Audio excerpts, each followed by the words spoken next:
अस्सलाम वालेकुम students.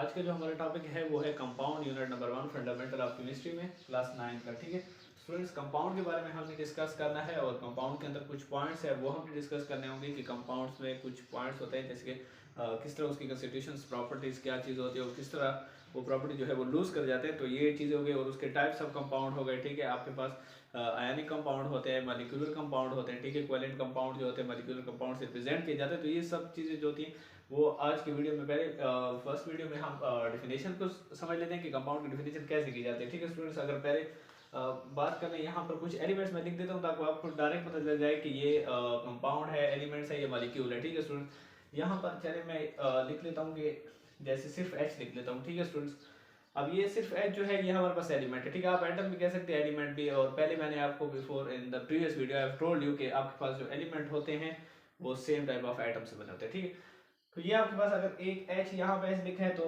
It means कि ये आपके पास क्या है,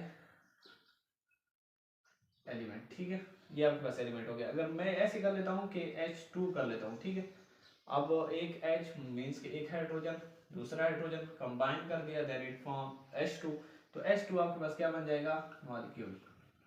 ठीक है, अब आपको कैसे पता चलेगा कि ये मॉलिक्यूल है? सिंपल, आपने ये याद रखना है कि सेम एटम्स है। ठीक है, same type of atoms when combined then it will form molecule. ठीक है, आप देख सकते हैं कि हाइड्रोजन था सेम एलिमेंट से कंबाइन हो गया, H2 बना दिया, तो ये क्या बन गया, मॉलिक्यूल बन गया। इसी तरह अगर हम कंपाउंड की बात करें तो मोस्टली जो सेम एलिमेंट होते हैं स्टूडेंट, जरूरी नहीं कि आपके पास सारे जो सेम एलिमेंट होते हैं वो मॉलिक्यूल होते हैं। इसमें कुछ और भी मतलब कि आप प्रॉपर्टीज होती है जिनके बेस के ऊपर आप एक्सप्लेन कर सकते हैं, लेकिन मोस्टली जो होते हैं वो सेम एलिमेंट आपके पास क्या कहलाते हैं, मॉलिक्यूल कहलाते हैं। ठीक है, फिर मैं आपको साथ साथ बताता जाऊंगा। इसी तरह अगर हम बात करें जैसे मैं एक सोडियम ले लेता हूँ और क्लोरीन ले लेता हूँ। ठीक है, दो एलिमेंट मैंने ले लिए, ये डिफरेंट एलिमेंट है, ये कोई और डिफरेंट एलिमेंट है और कंबाइन हो गया, क्या बना गया, NaCl। अब ये डिफरेंट एलिमेंट है स्टूडेंट्स, आप देख सकते हैं सोडियम Na मींस के सोडियम का सिंबल है, Cl क्लोरीन का है। ठीक है, तो डिफरेंट एलिमेंट कंबाइन हो गए तो ये आपका NaCl बन गया।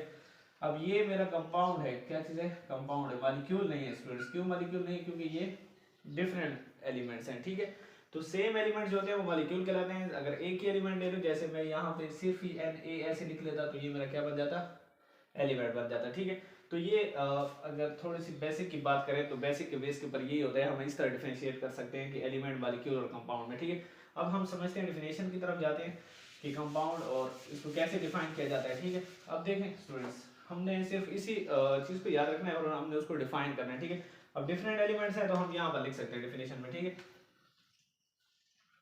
तो क्या कहेंगे कि हम व्हेन टू आर मोर। ठीक है students, when two or more means ऐसे नहीं है स्टूडेंट्स कि सिर्फ दो ही एलिमेंट्स आपस में मिलकर कंपाउंड बना सकते हैं। आपके पास बहुत सारे कंपाउंड होते हैं, जैसे HNO3 हो गया, नाइट्रिक एसिड हो गया। अब ये HNO3 में सिर्फ दो एलिमेंट्स तो नहीं है, काफी ज्यादा एलिमेंट्स है, हाइड्रोजन है, नाइट्रोजन है, 3 ऑक्सीजन है।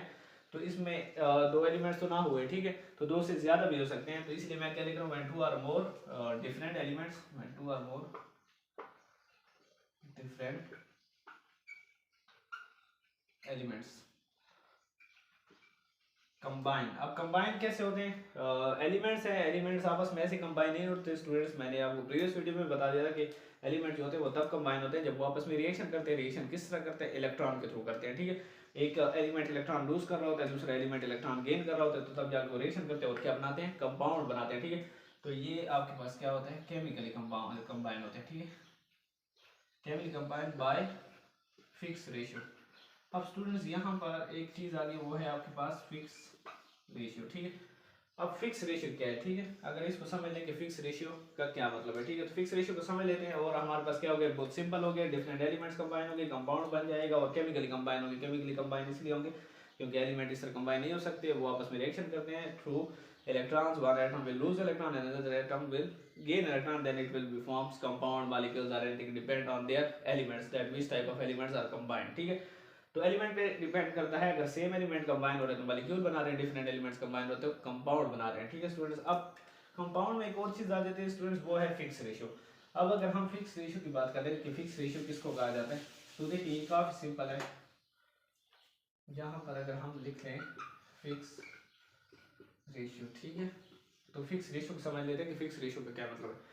अब आपकी बुक में जैसे आपकी बुक है उसके कंपाउंड में एक एग्जांपल दी गई है, पहले मैं आपको वो समझा लेता हूँ, फिर उसके बाद एक और एग्जांपल भी हम कर लेंगे H2O की। ठीक है स्टूडेंट्स,